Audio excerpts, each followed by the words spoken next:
Yang saya hormati Ibu Kepala Sekolah, yang saya hormati Ibu Bapak pendidik dan tenaga kependidikan di SD 1 Sumur Bandung. Pertama-tama saya ucapkan terima kasih atas kesediaannya Bapak Ibu guru pendidik dan tenaga kependidikan di SD 1 Sumur Bandung untuk meluangkan waktunya mengikuti kegiatan diseminasi yang akan saya selenggarakan mengenai disiplin positif di kelas dan di sekolah. Nah, dalam menerapkan disiplin positif ada beberapa hal yang harus kita perhatikan.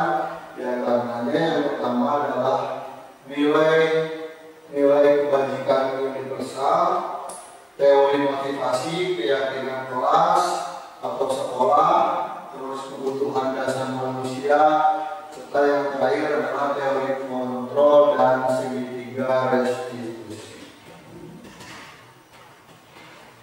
Disiplin positif. Nah, apa sih yang dimaksud dengan disiplin positif? Berdasarkan teori dari Ki Hajar Dewantara, di mana ada kemerdekaan, disitulah harus ada disiplin yang kuat. Sungguh pun disiplin itu bersifat self-disiplin, yaitu kita sendiri yang mewajibkan kita dengan sekeras-kerasnya, tetapi itu sama saja. Sebab jikalau kita tidak dapat melakukan self-disiplin, wajiblah penguasa lain mendisiplinkan diri kita, dan peraturan demikian itulah harus ada di dalam suasana yang merdeka. Ini menurut Ki Hajar Dewantara dalam buku pemikiran konsep keteladanan sikap merdeka cetakan kelima tahun 2013 halaman 470. Jadi saya mendefinisikan teori berdasarkan Ki Hajar Dewantara ini, disiplin positif dalam sekolah itu harus memerdekakan anak-anak. Merdeka itu bukan berarti hanya terbebas dari perintah saja, tapi seorang anak harus bisa memerintah dirinya sendiri untuk melakukan suatu disiplin positif. Terus jika memang anak tersebut tidak bisa mendisiplinkan dirinya dalam diri sendiri, secara kesadaran diri, maka harus ada orang lain yang mendisiplinkan. Namun ketika orang lain yang mendisiplinkan, tetap harus mengutamakan kemerdekaan bagi anak-anak, jadi tidak dengan paksaan. Nah, dalam disiplinkan positif, hal yang harus kita perhatikan adalah untuk mencapai kedisiplinan tersebut, untuk mencapai nilai-nilai kebajikan universal. Nilai-nilai kebajikan universal itu banyak sekali, namun saya rangkum sedikit. Menurut profil pelajar Pancasila, yang pertama beriman dan bertakwa kepada Tuhan Yang Maha Esa dan akhlak mulia. Yang keduanya mandiri, yang ketiganya bernalar kritis, lalu yang keempatnya berkebinekaan global, dan yang kelimanya bergotong royong. Enamnya kreatif, dan ada lagi nilai kebajikan universal menurut Ibu Primary Years Program. Sikap murid itu diharapkan dapat toleransi, rasa hormat, integritas, mandiri, menghargai, antusias, empati, keingintahuan, kreativitas, kerjasama, percaya diri, dan komitmen. Dalam nilai-nilai yang dituju dalam prinsip ini. Lalu yang selanjutnya ini yang disepakati bersama, nilai-nilai kebajikannya banyak sekali.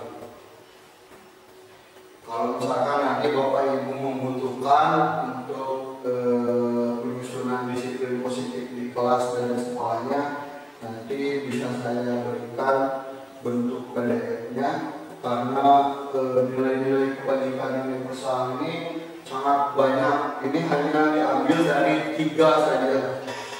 Sebagiannya belum saya ambil, belum saya kelembabannya. Lalu yang selanjutnya adalah teori motivasi. Kenapa teori motivasi? Karena untuk mendisiplinkan anak itu membutuhkan motivasi. Jadi harus ada motivasi yang memang dikembangkan untuk anak bisa melakukan kedisiplinan tersebut. Teori motivasi terbagi menjadi 3, yaitu hukuman, penghargaan, dan restitusi. Hukuman untuk menghindari ketidaknyamanan atau hukuman. Jadi si anak-anak terkadang melakukan sesuatu disiplin itu karena menghindari suatu hukuman atau ketidaknyamanan. Bukan anak-anak saja, bahkan orang dewasa juga sama. Contoh, ketika di kelas, si anak A tuh saya menerapkan keyakinan kelas bahwa untuk mengurangi sampah maka anak-anak harus membawa botol minum dan tempat makan ke sekolah. Nah, ketika anak-anak ditanya, rajin sekarang mah bawa tempat makan dan botol minumnya, ya Pak, takut dihukum. Jadi mereka menerapkan kedisiplinannya itu karena takut dihukum. Nah, itu karena untuk menghindari hukuman maka mereka termotivasi untuk melakukan kedisiplinan. Yang keduanya untuk mendapatkan imbalan atau penghargaan dari orang lain. Jadi terkadang kita melakukan sesuatu itu karena ingin mendapatkan hadiah atau imbalan. Contoh misalkan, anak yang rajin membaca di perpustakaan, yang rajin pinjam buku di perpustakaan, maka akan diberikan sebuah hadiah. Atau anak-anak yang membaca di hari Senin dan hari Kamis, yang bisa memahami apa yang mereka baca, maka diberikan hadiah. Nah, itu juga termasuk motivasi. Anak-anak termotivasi untuk membaca. Kenapa? Karena diberikan hadiah. Tapi ketika tidak diberikan hadiah, apakah anak-anak akan melakukan itu? Belum tentu. Nah, terus apakah anak-anak ketika meminjam buku di perpustakaan itu memang mereka membaca? Belum tentu juga. Karena mungkin dia mau supaya catat gue, supaya menang hadiah, pinjam buku di perpustakaan, supaya mendapatkan reward atau penghargaan.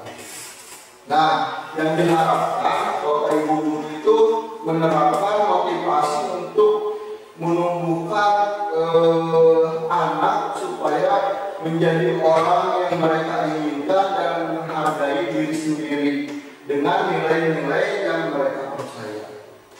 Jadi motivasinya itu bukan karena takut dihukum, bukan karena ingin mendapatkan hadiah, tapi menyadari dengan sendirinya. Contohnya misalkan membuang sampah sembarangan. Anak-anak sudah mulai disiplin tidak membuang sampah sembarangan. Itu bukan karena takut dihukum, bukan karena ingin mendapatkan hadiah, tapi memang karena mereka menyadari bahwa kebersihan itu merupakan sumber dari awal dari kesehatan. Nah, kita sebagai guru-guru itu harus bisa memberikan motivasi kepada anak-anak supaya anak-anak bisa menyadari apa yang mereka lakukan tentang disiplinnya itu dari dirinya sendiri, bukan karena takut dihukum atau karena ingin mendapatkan sebuah imbalan atau hadiah. Yang selanjutnya adalah keyakinan kelas. Yang kita tahu selama ini kan hanya tata tertib kelas, tata tertib sekolah, atau peraturan kelas atau peraturan sekolah. Nah, jika bertanya mengapa keyakinan kelas bukan peraturan kelas, keyakinan akan memotivasi seseorang dari dalam dirinya sendiri. Sedangkan peraturan hanya akan dijalankan apabila ada seseorang yang mengontrol. Contoh, anak-anak, saya menerapkan peraturan bahwa kelas harus selalu bersih. Hari Kamis ketika saya tidak ada, atau misalkan saya ketika ada kegiatan di luar tidak masuk, ketika besoknya atau sorenya dikontrol ke kelas balapan. Kenapa?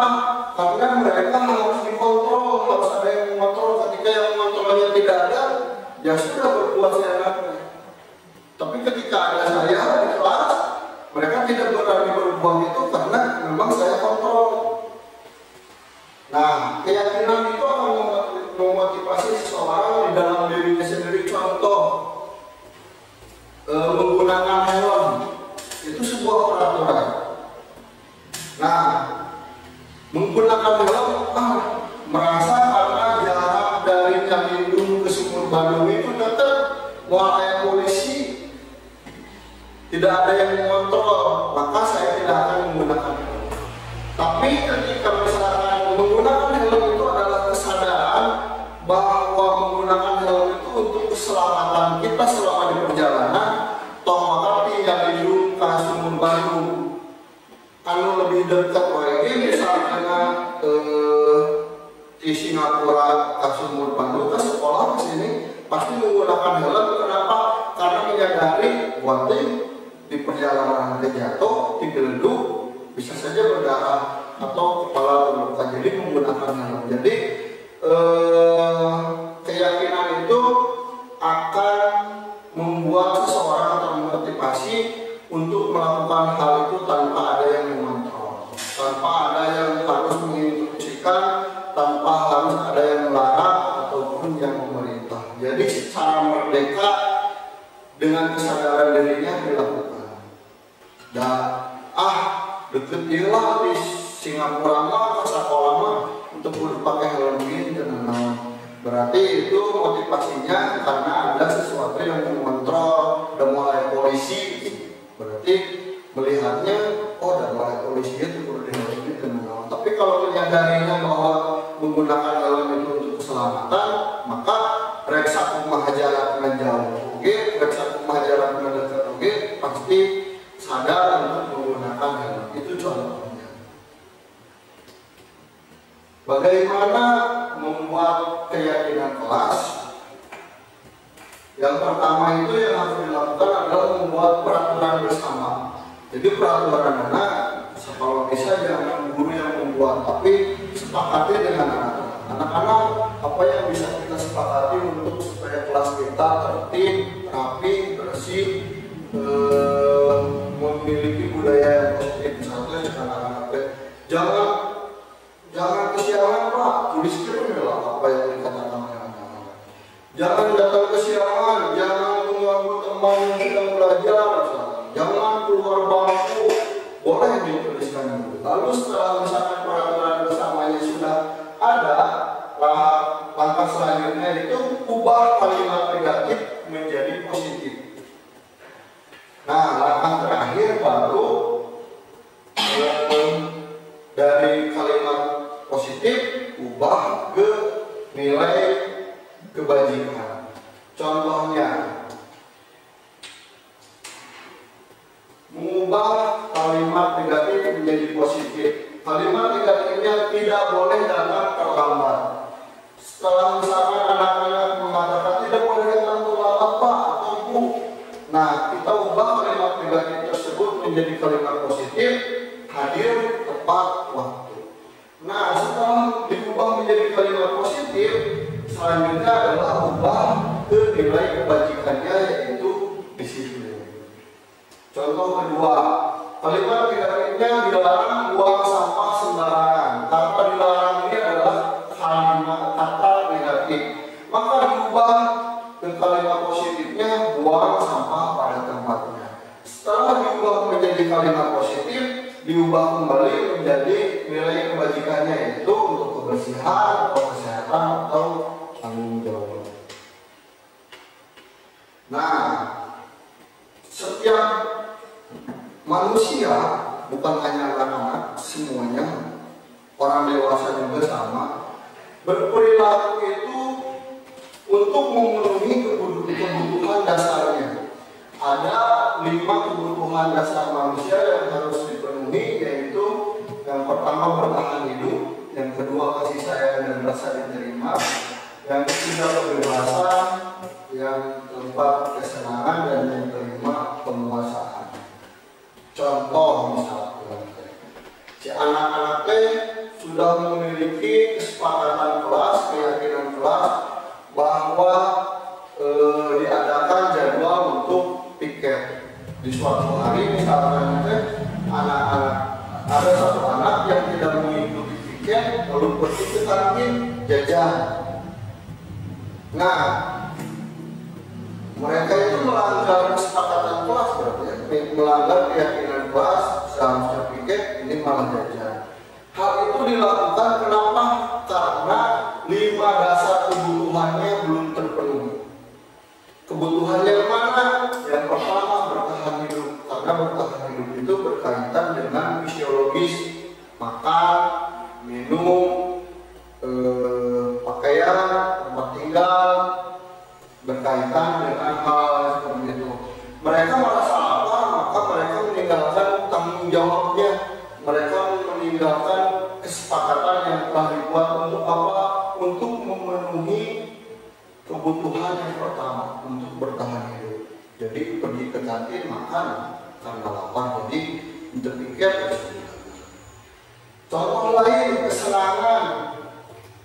Misalkan ada satu anak yang memang tidak menyukai pelajaran matematika. Ketika sedang pelajaran matematika, si anak tersebut ngadon ngobrol, ngadon gelai. Nah, itu didasari karena mereka tidak memiliki kesenangan terhadap mata pelajaran tersebut. Lalu bagaimana cara kita supaya anak tersebut tidak mengganggu orang lain dan mereka bisa fokus dengan pelajarannya? Maka kita harus mencari cara lain, metode, strategi, model pembelajaran yang bisa memenuhi kesenangan mereka. Nah, aku bermain belajar nanti sambil bermain supaya mereka merasa senang. Lalu ada penguasaan, biasa memang penguasaan karena anak-anak tidak nilai suatu pelajarannya misalnya jelek. Nah, di kemudian harinya si anak-anak tersebut jadi minder ketika mengikuti pelajaran tersebut. Alim belajar alim sekolah mah. Nah, hal itu karena penguasaannya kurang.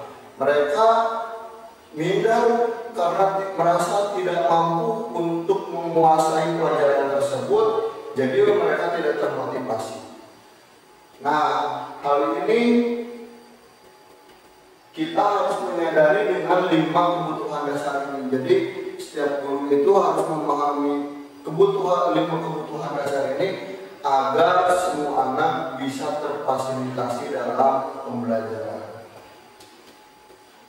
Yang selanjutnya 5 posisi kontrol. Yang pertama adalah posisi kontrol penghukum. Biasanya yang dikatakan oleh penghukum adalah misalkan ada anak yang datang terlambat masuk kelas, terlambat lagi, pasti terlambat lagi, selalu datang terlambat. Kapan bisa datang tepat waktu? Biasanya kurang lebih seperti itu. Nah, hasilnya kemungkinan murid akan marah, mendendam atau bersikap agresif. Mending kalau masih dipendam, dia bisa berkata ayah motor di mana dia tahu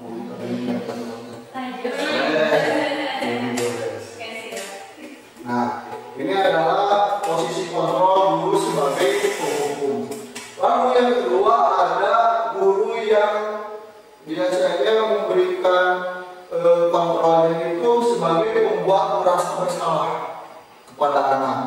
Contohnya adalah, adik, kamu ini bagaimana ya? Kamu sudah berjanji dengan ibu tidak akan terlambat lagi. Kamu kenapa ya senang sekali mengecewakan ibu? Ibu benar-benar kecewa sekali. Nah, biasanya kan anak merasa kurang salah, saya yang salah. Biasanya anak-anak seperti itu akan misalnya murid akan merasa bersalah telah mengecewakan ibu atau bapak gurunya. Murid akan merasa menjadi orang yang gagal. Yang paling bahaya adalah anak itu merasa bahwa dia adalah orang yang gagal dan tidak sanggup membahagiakan orang lain. Ini jika emosinya dipendam, posisi kontrol sebagai guru yang membuat merasa bersalah itu akan lebih bahaya daripada penghukum. Penghukuman anak bisa agresif, tapi meluapkan emosinya secara langsung. Tapi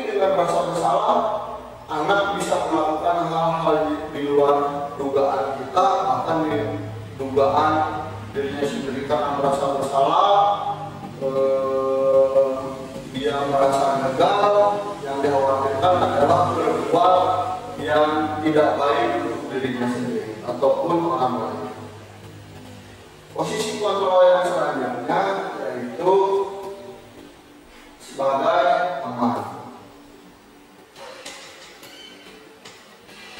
Contohnya, adik, ayo bagaimana sih kamu kemarin sudah janji ke bapak bukan karena kenapa terlambat lagi sambil senyum-senyum? Ya sudah, tidak apa-apa, duduk dulu sana. Nanti Pak Guru bantu kamu ini sambil senyum-senyum lagi. Ini posisinya sebagai teman. Maka hasilnya murid akan merasa senang dan akrab dengan guru tersebut.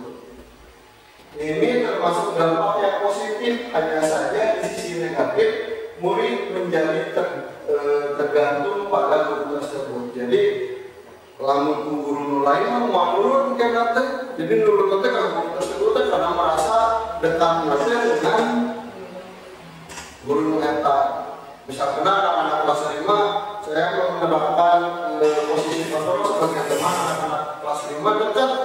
Jadi kita lakukan guru lain teh karena memang ketergantungan dengan gurunya. Yang selanjutnya adalah pemantau. Kalau pemantau biasanya menanyakan konsekuensi dari tindakan yang salah.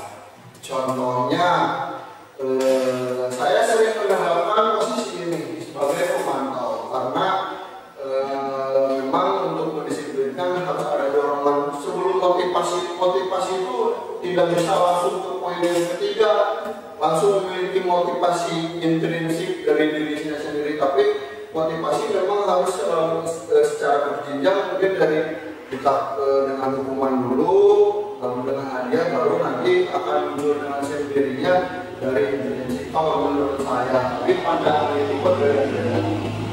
Pemantau itu menanyakan dulu konsekuensi dari tindakan yang salah. Contoh misalkan anak-anak di kelas 5 kesepakatannya adalah membawa tempat makan dan botol minum. Apabila ada yang tidak membawa selama 3 kali berturut-turut atau selama sebanyak 3 kali tidak membawa tempat minum dan tempat makan, maka mereka harus mau memungut sampah di lingkungan sekolah. Nah, jadi ketika ada anak yang lupa membawa sekali dihitung, lusanya lupa lagi membawa 2 kali, lusanya lagi lupa lagi 3 kali. Nah, baru ditanya konsekuensinya kalau kamu sudah 3 kali lupa membawa botol minum dan tempat makan, apa konsekuensinya? Harus menurut sampah, Pak. Sok lakukan. Jadi itu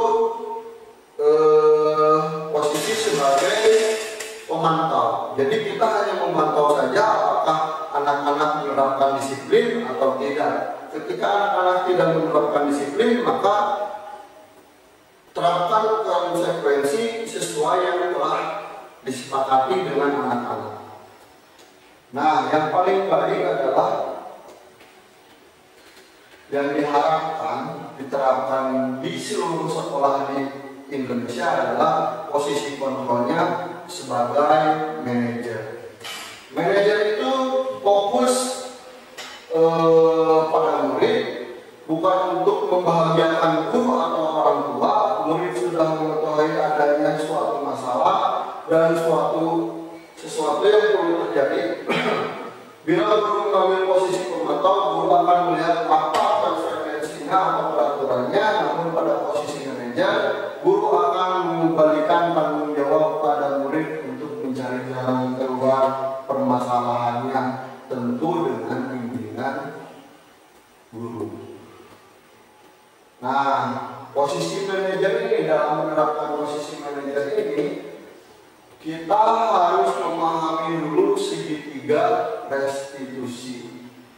Segitiga restitusi ini memiliki 3 tahapan. Yang pertama adalah menstabilkan identitas. Yang keduanya adalah validasi tindakan yang salah. Lalu yang ketiganya adalah menanyakan keyakinan kelas. Menstabilkan identitas, contohnya nih, bisa dengan menanyakan atau membuat pernyataan kepada anak, setiap orang pasti pernah melakukan kesalahan. Atau kamu bukan satu-satunya yang pernah melakukan kesalahan ini.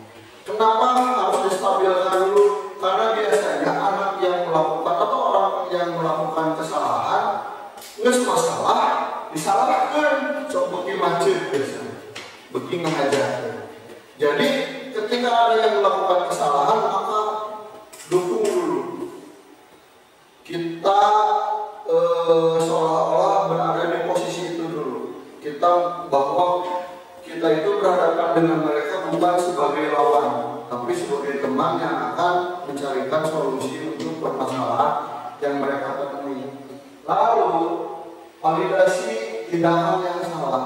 Tanyakan kembali apakah betul mereka melakukan hal itu. Nah, ketika sudah divalidasi tindakan yang salahnya, baru menanyakan keyakinan kelasnya. Misalkan contoh, ada satu anak yang saya ada videonya sebenarnya, sudah membuat videonya. Nanti contohnya mungkin bisa ditayangkan.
Nah, ini salah satu contoh ketika guru menerapkan disiplin positif terhadap peserta didik dengan langkah-langkah segitiga diskusi.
menstabilkan identitas. Jadi baiklah Bapak di sini bukan mencari siapa yang salah, jadi tidak menyalahkan dulu peserta didik.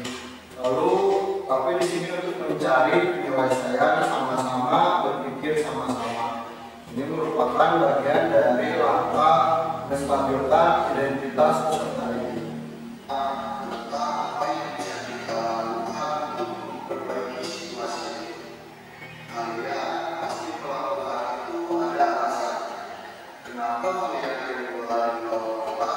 Nah, lalu pertanyaan yang ini merupakan bagian dari validasi tindakan yang salah. Jadi ditanyakan kepada anak-anak, mengapa main bola di lorong kelas?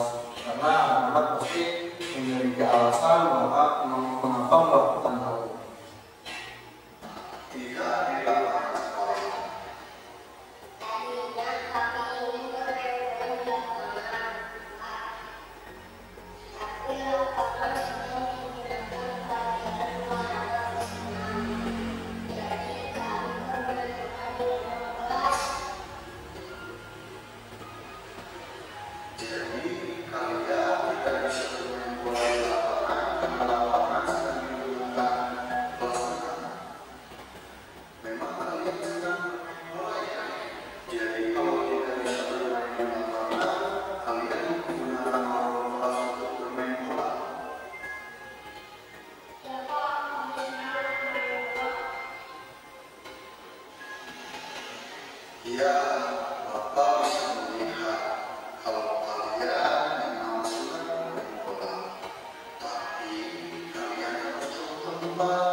Nah, kurang lebih penerapan segitiga resolusi itu seperti tadi. Jadi yang pertama yang harus dilakukan adalah menstabilkan dulu identitas anak-anak.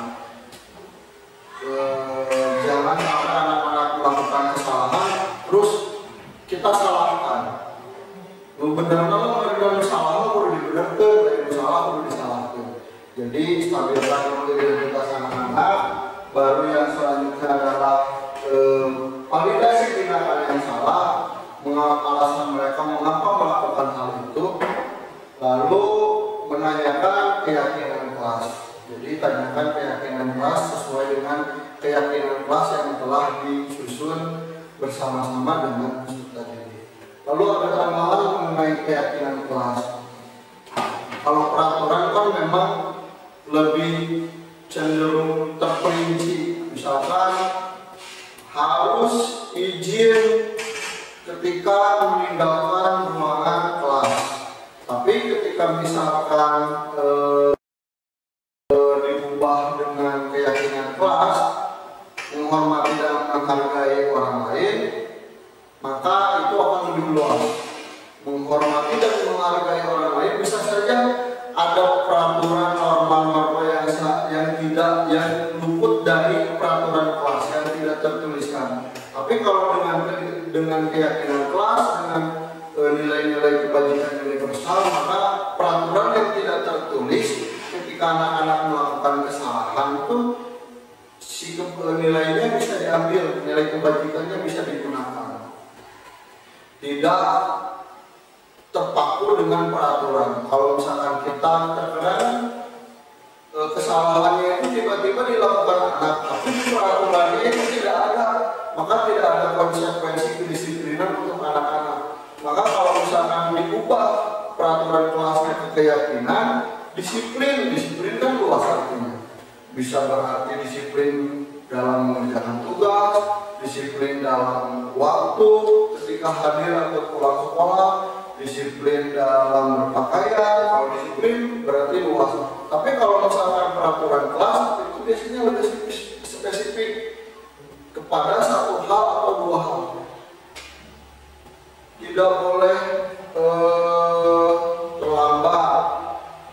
Pakaian harus Senin harus menggunakan ini, Selasa harus itu. Jadi lebih spesifik. Tapi kalau misalkan dengan nilai kebajikan universal hanya satu saja, disiplin, tapi sudah bisa mencakup semuanya. Jadi kalau misalkan ada peraturan yang luput dari yang tertulis, maka keyakinan kelas itu bisa digunakan. Tapi kalau peraturan, maka tidak akan bisa diberikan konsekuensi karena memang tidak ada dalam peraturannya.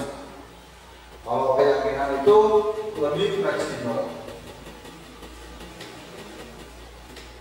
Simpulannya, dalam menumbuhkan disiplin positif di kelas ataupun di sekolah, guru dan murid sepakat dengan keyakinan kelas atau sekolah yang dirumuskan bersama. Jadi keyakinan kelasnya jangan dibuat hanya oleh guru saja, tapi berdasarkan kesepakatan dengan murid-murid supaya kalau misalkan ada pelanggaran disiplin, konsekuensinya mereka mengetahui hal seperti itu. Yang selanjutnya yaitu menerapkan teori motivasi yang ketiga, yaitu menumbuhkan motivasi intrinsik peserta didik. Jangan selalu mengandalkan motivasi hukuman ataupun motivasi penghargaan. Yang selanjutnya yaitu seorang guru harus memahami 5 kebutuhan dasar manusia, karena anak-anak melakukan pelanggaran disiplin pasti karena memang 5 kebutuhan dasarnya itu ada salah satunya atau duanya yang tidak terpenuhi. Dan selanjutnya memahami dan melaksanakan proses segitiga restitusi agar dapat memposisikan diri sebagai manajer dalam menerapkan disiplin pada murid dengan cara yang positif. Jadi mendisiplinkan muridnya mulai sekarang mungkin termasuk saya pribadi Bu, mulai mengubah menggunakan segitiga restitusi tidak lagi sebagai pemantau.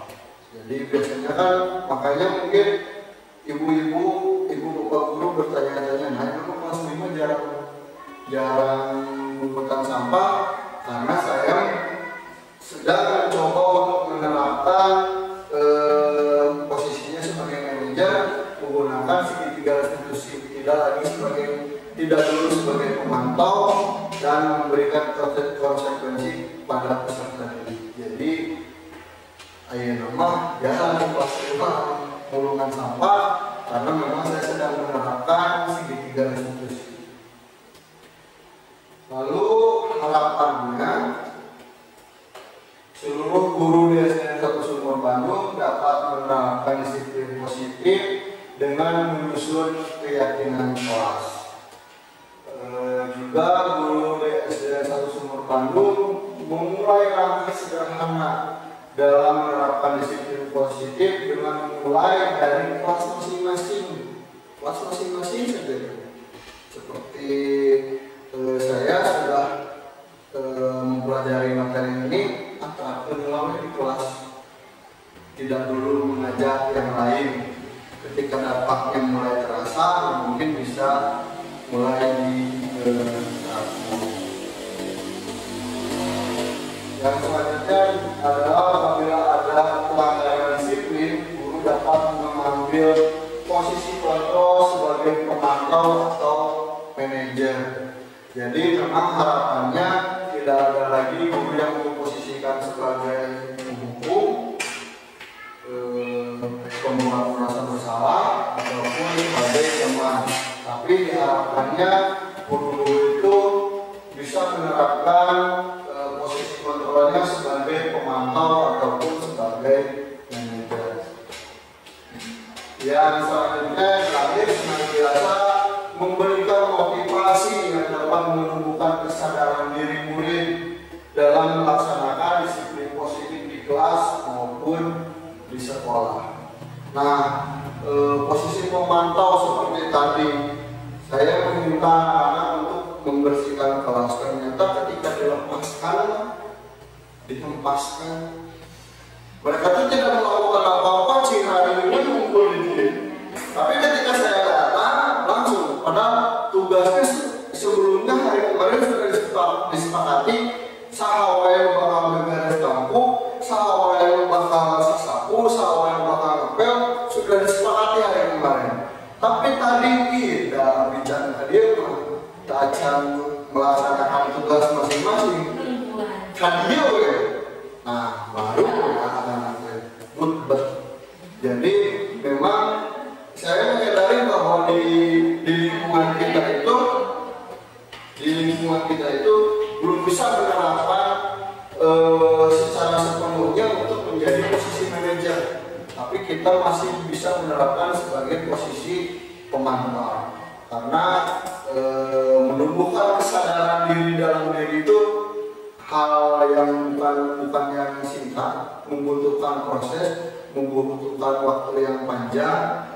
Namun jangan menyerah, lakukan dari sekarang. Karena kalau tidak dari sekarang dilakukan, nyawa tumbuh motivasi intrinsik terus ya berarti harus dengan motivasi hubungan dan penghargaan. Jadi harus dicoba dari sekarang menggunakan motivasi supaya mendorong kesadaran diri masing-masing.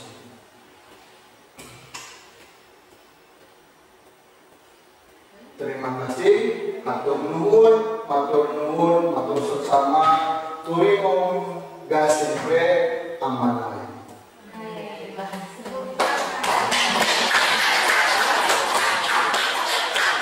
Ada yang mau ditanyakan mengenai disiplin positif?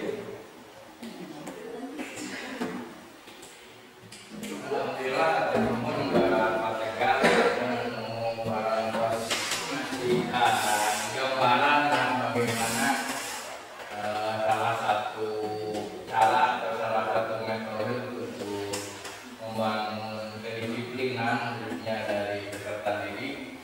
Dan dalam hal ini mungkin kita masih menerapkan dua acuan seperti yang tadi KPK kemukakan, yaitu antara penghargaan dan hukuman. Memang itu yang paling banyak dilakukan. Kalau anak yang taat mendapatkan penghargaan, anak yang membangkang yang tidak sesuai aturan mendapat hukuman. Mungkin ini akan menjadi salah satu alternatif bahwasanya untuk mendisiplinkan anak itu tidak hanya dengan reward atau dengan hukuman saja. Alhamdulillah ketika ada rame gitu sama terus Nah, jadi ada alternatif lain sebetulnya untuk membangun kedisiplinan anak sejak dini. Kali lagi hatur nuhun keluarga panjenengan karena ilmuna kanu transferan pengetahuannya, mudah-mudahan kita semua bisa menerapkannya, bisa mengaplikasikannya dan bisa berhasil dalam mengembangkan mungkin kedisiplinan khususnya pada diri anak. Cukup. Apabila cukup waktu dan tempat, saya kembalikan ke Bapak Moderator. Kali ini atur nuhun.